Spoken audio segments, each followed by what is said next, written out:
24 گھنٹے کی زندگی میں بھائیو جھوٹ خاص طور پر زندگی سے ہم نکال دیں، جھوٹ نہ بولیں اور ایک کسی کو دھوکہ نہ دیں۔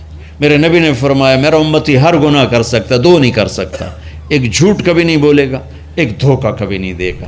تم جھوٹ نہ بولیں، دھوکہ نہ دیں، ظلم نہ کریں، زیادتی نہ کریں۔ ظلم و زیادتی سے اللہ کا غضب حرکت میں آ جاتا ہے۔ میرے نبی نے فرمایا من آذا ذمیا فقد آذانی، جس نے کسی غیر مسلم کو بھی دکھ پہنچایا تو اس نے مجھے دکھ پہنچایا، جس نے کسی غیر مسلم کو دکھ پہنچایا اس نے مجھے دکھ پہنچایا۔ میرے نبی نے تو اپنے ساتھ رہنے غیر مسلموں کے ساتھ اتنی رحمت للعالمین کا ثبوت دیا۔ ہم ان کے برتن بھی الگ کرتے، وہ برتن کو ہاتھ لگانے میں کہ دھو، برتن دھو کے لاؤ، اتنی نفرت کا اظہار۔ بھائیو محبت سے رہیں، اپنے کاروبار میں ہو سچ بولو، صحیح تولو، وعدہ خلافی نہ کرو، وعدے سے پھرو مت، کسی کو دھوکہ نہ دو، کسی کو فراڈ نہ کرو۔ بازار کا دین سچائی ہے، صحیح تولنا ہے اور دھوکہ نہ دینا ہے۔ گھر کا دین ماں باپ زندہ ہیں، ان کے پیر دھو لو، ان کی دعائیں لے لو۔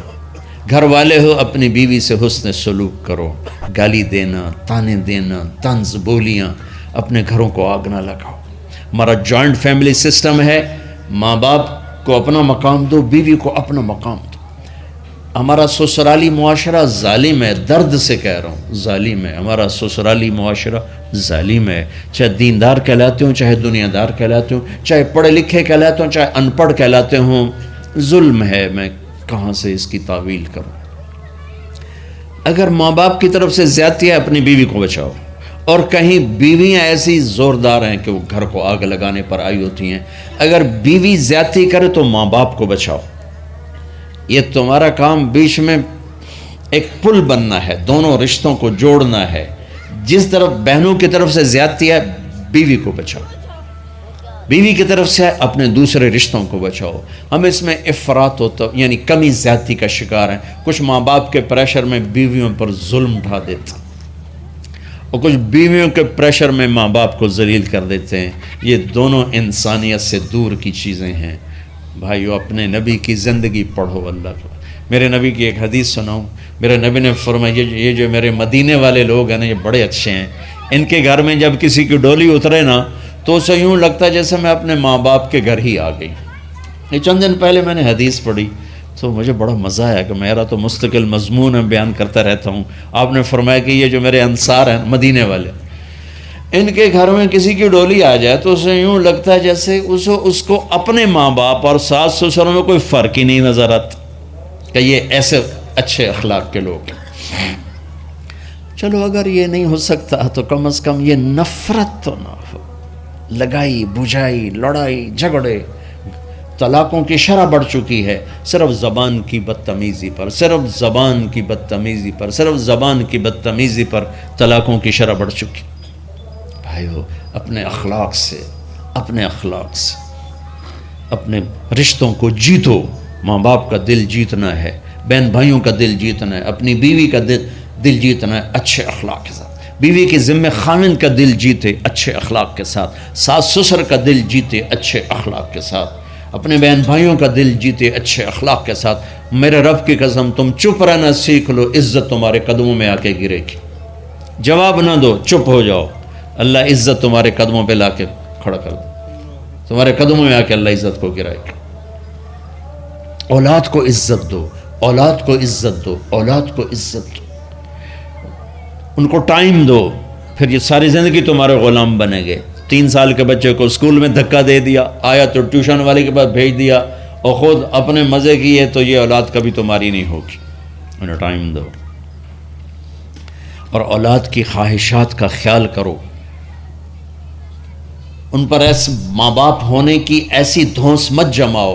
آج کل اولاد نافرمان ہے، آدھا قصور ماں باپ کا ہے، آدھا اولاد کا ہے، کہ یہ وہ شفقت اور وہ محبت اور وہ ٹائم نہیں دیتے، اس سے آگے بات خراب ہو جاتی۔ اور ایک بڑا حساس موضوع ہے، رشتے ناتوں میں اولاد کی رعایت کرو۔ اپنی اولاد کی پسند ناپسند کا خیال کرو، ان پر مسلط مت کرو۔ اولاد سے کہتا ہوں کورٹ کی شادیاں نہ کرو، عشق معشوقی کی شادیاں نہ کرو، یہ 99.9% ناکام ہو جاتی ہیں۔ زندگی اور چیز ہے، عشق معشوقی اور چیز۔ اپنے ماں باپ کی دعائیں برکتیں لے کر شادی کرو۔ لیکن ماں باپ سے کہتا ہوں اگر کہیں بچی کہہ دے میں نے نہیں کرنی یہاں، تو اللہ کے واسطے اس کی رعایت کرو، اس کو گائے بھینس نہ بناؤ کہ جس قلے نال مرضی جا کے بن چھڈو۔ انسان ہے، جانور نہیں ہے، انسان ہے۔ زندگی جس نے گزارنی اس کی رعایت کرو، اس کی رعایت کرو۔ اولاد سے کہتا ہوں ایسے لو میرج اور گرل فرینڈ بوائے فرینڈ ہمارا کلچر نہیں ہے، یہ ہلاکت اور تباہی کا راستہ۔ میں قربان جاؤں میرے نبی کہ صاحبزادی جنت کی عورتوں کی سردار کا رشتہ آسمان پہ طے ہو چکا ہے کہ علی کے ساتھ کیا جائے گا۔ خبر آ چکی، جبریل آ چکے ہیں کہ یا رسول اللہ فاطمہ علی کے لیے ہے، اور حضرت علی رشتے کا پیغام لے کر آئے ہیں، اور آپ فرما رہے ہیں انشاءاللہ۔ ہاں نہیں کی، کہا انشاءاللہ۔ ہاں تو ہو چکی ہے، انشاءاللہ۔ ہاں کیوں نہیں کی؟ ہاں ہو چکی۔ آپ کو سبق سکھانے کے، ہمیں شریعت سکھانے کے۔ گھر تشریف لے گئے، فاطمہ بیٹی علی کا رشتہ آیا ہے، ہاں کر دوں۔ اللہ اکبر۔ جب جبریل آ کے بتا چکے ہیں کہ یہ رشتہ ہو چکا ہے آسمانوں پر، اللہ نے کہہ دیا ہے کہ فاطمہ علی کا کے ہاتھ میں دی جائے گی، پھر یہ کیوں پوچھ رہے ہیں بیٹی علی کا رشتہ آیا ہے، ہاں کر دوں؟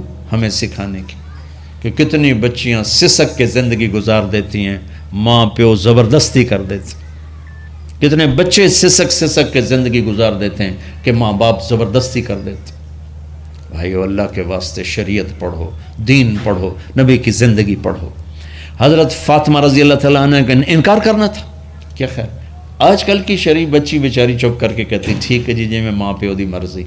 تو فاطمہ جیسی ہستی کوئی تصور کر سکتا ہے؟ کہیں گی نہیں، وہاں سے اقرار ہی تھا، لیکن ہمیں پیغام دینا تھا، سکھانا تھا کہ یا رسول اللہ جیسے آپ بس علی جاؤ لوگوں کو بلاؤ۔ پھر لوگوں کو بلایا، پھر آپ نے نکاح پڑھایا، پھر رخصتی ہوئی، بلا کر آپ نے فاطمہ کا ہاتھ پکڑا اور یوں علی کے ہاتھ میں دے کر کہا علی تمہیں نبی کی بیٹی مبارک۔ اور پھر فرمایا فاطمہ مجھے جو سب سے زیادہ محبوب تھا میں نے تیرا ہاتھ اس کے ہاتھ میں دے دیا ہے۔ بھائی اللہ کے واسطے اپنی قومی زندگی سے نکلو، رواجی زندگی سے نکلو، پنجاب کی زندگی، پٹھانوں کی زندگی، بلوچوں کی زندگی، سندھیوں کی زندگی، یہ بت ہیں، ان کو توڑ کے نبوت والی زندگی، نبوت والی زندگی، نبوت والی زندگی وہ اختیار کریں گے، ہماری عورتیں بھی سکھی، ہمارے مرد بھی سکھی، ہماری اولاد بھی سکھی۔ تو سارے بھائی نیت کرتے ہیں نا اس کی انشاءاللہ، اللہ تعالیٰ ان کی بخشش فرمائے۔ تو آپ بھائیو ایک تو یہاں مرکز ہے اسماعیل، وہاں جایا کرو جمعرات کو، آپ کو فائدہ ہوگا۔ آپ کے پاس مسجد میں جماعت آ جائے ان کے ساتھ بیٹھا کرو، اس سے آپ کو انشاءاللہ فائدہ ہوگا۔ مہینے میں 3 دن جایا کرو، اس سے آپ کو انشاءاللہ راستہ ملے گا۔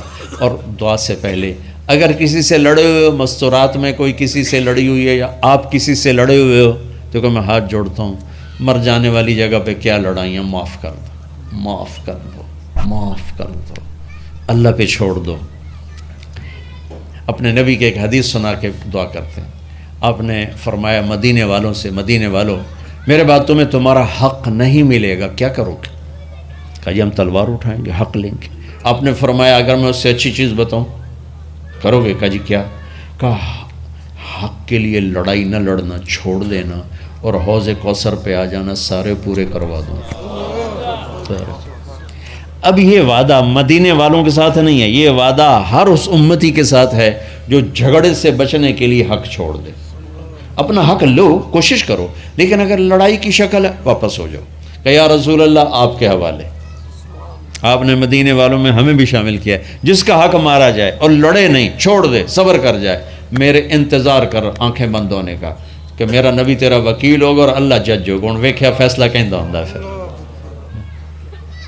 تم اپنے حبیب کو اپنا وکیل بنا لو، اب معاف کر دو، عورتیں بھی معاف کر دیں، آپ بھی معاف کر دیں، گلے لگو، امت بنو، محبت سے رہو، کیا 4 دن کی زندگی میں نفرتوں کی آگ بھڑکانا، محبت کے پھول بکھیر کے چلے جاؤ، کیا ظلمتیں پھیلانا، اپنے حصے کی شمع جلا کے چلے جاؤ۔